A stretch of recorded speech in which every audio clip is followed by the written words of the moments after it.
Chelsea have won a game in December. Chelsea have actually continued a good run against Everton.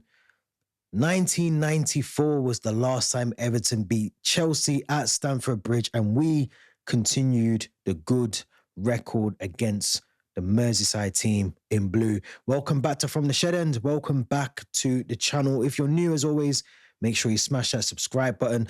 If you're an old subscriber, make sure you like this video, leave your thoughts in the comment section. But Everton 0, Chelsea 2, goals by Cole Palmer, and Malo Gusto gets his second goal of his career. Now, we've got to be honest. We've got to be honest. Credit to Everton, first of all, because Everton, moments in that game, the very first part of the game, and also I'd say the last 10 minutes of the first half, they definitely piled on some pressure. And I get that Chelsea fans are happy. I get Chelsea fans are happy with the performance, the result, the substitutions, the lineup, the goals. I get it. But we have to remember that if we'd come up against the Man City, Liverpool, Arsenal, and played the way we played today, and the chances we had, Garnacho having 3 chances, João Pedro had a chance. Had we played that way against maybe Arsenal, Liverpool, I don't think we come out 2-0 winners.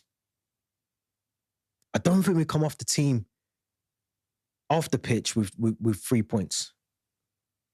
Now, I think Everton, and I've said this before to many Evertonians who've been in the city, myself, that they need a striker. And I think today was very evidently clear that they need a striker because Barry and Beto just aren't doing it for Everton. And I think had we come up against Ekatike, maybe even Gyökeres, I don't know, someone of that sort of quality today, I generally think that would not be a 2-0 game. Because I want to praise the team. We're going to get on to praising certain players in the team today. But I feel like we were still creating chances and missing so many chances. Garnacho, like I said, had 3 chances to score goals.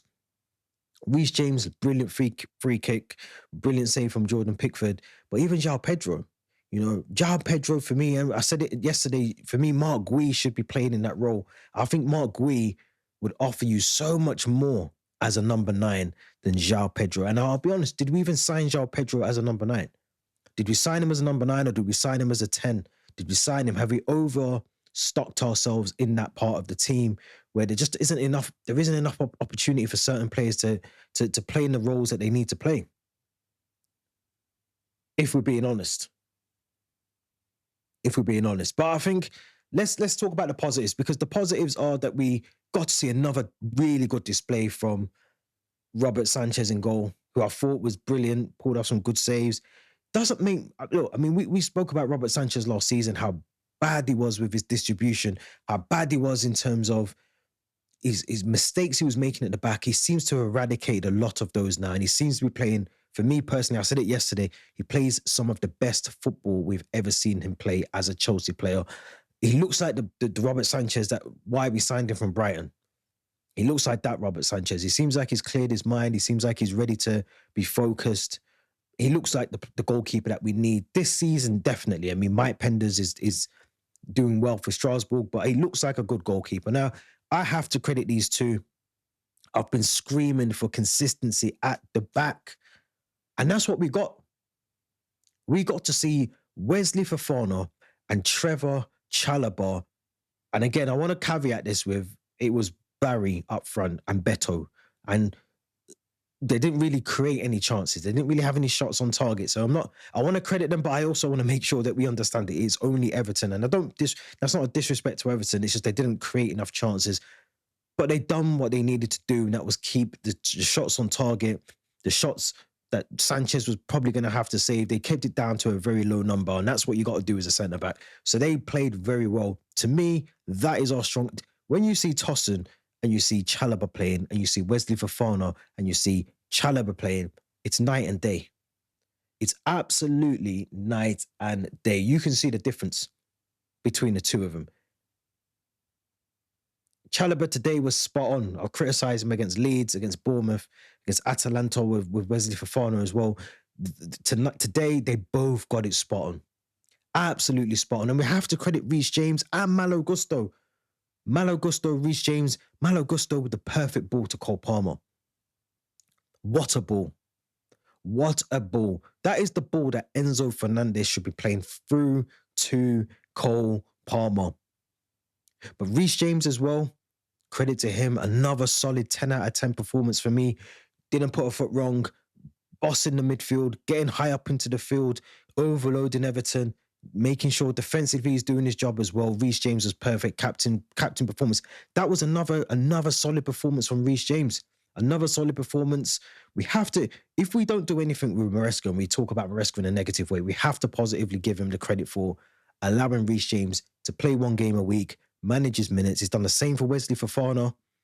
Wesley Fofana is now able, I think that was another 90 minutes in the bank for Wesley Fofana. Leeds, Bournemouth, and today, 90 minutes in the bank for Wesley Fofana. Reece James, another solid performance. We just looked comfortable against Everton. And that's maybe down to the fact Everton didn't really threaten us with anything. I think the change at the early into the first half with Keenan Dewsbury-Hall with the hamstring injury, he obviously wanted to impress and prove. He looks like he'd come into that game with a knock. He didn't want to miss the game. It's his old club. He's his old manager. He wants to try and play in it. But I think that change with Dewsbury-Hall coming out, Alcaraz coming in, it's probably changed everything that Everton wanted to do, what they've been training on all week.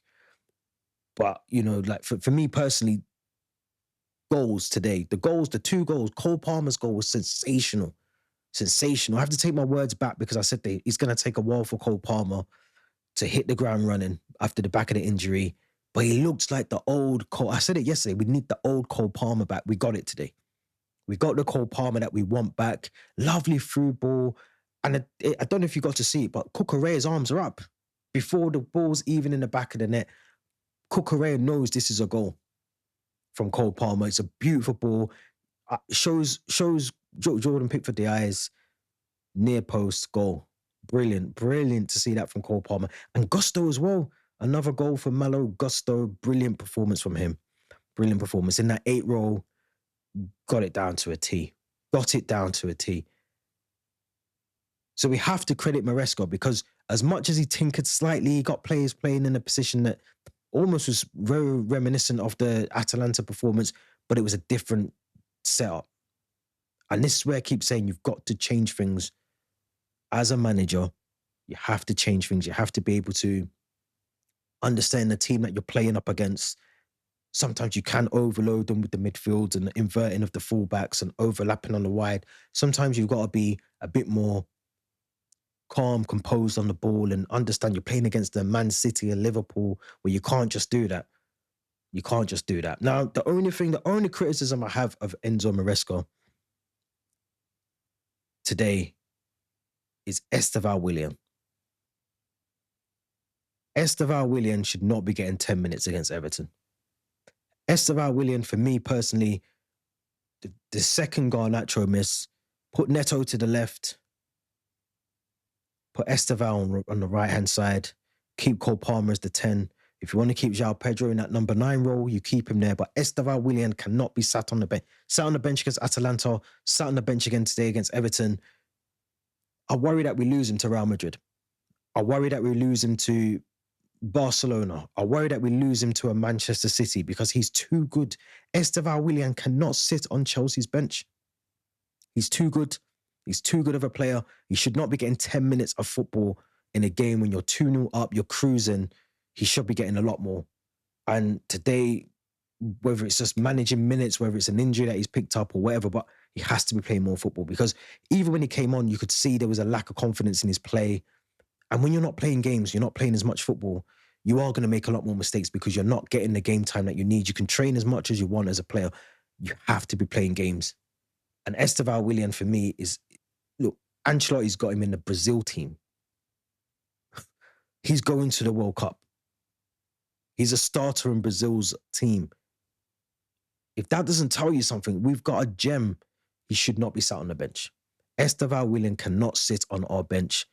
We got Cardiff. I don't even want to see him against Cardiff. He should not be playing against Cardiff. We got Aston Villa. We got Newcastle. We got City in the first game after the new year.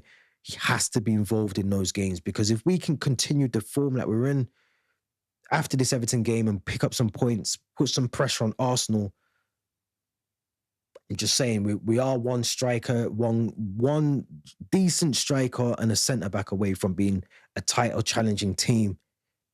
But we have to also include Esteval in that, because he's too good of a player to be sat on our bench. Let me know what you think in the comments. Let me know what your thoughts are. Don't forget to subscribe to the channel. If you're new, if you're old, make sure you give us some comments in the comment section. We'll be back tomorrow with another video. Until then, enjoy the rest of your Saturday. We'll be back soon. Thank you very much for watching.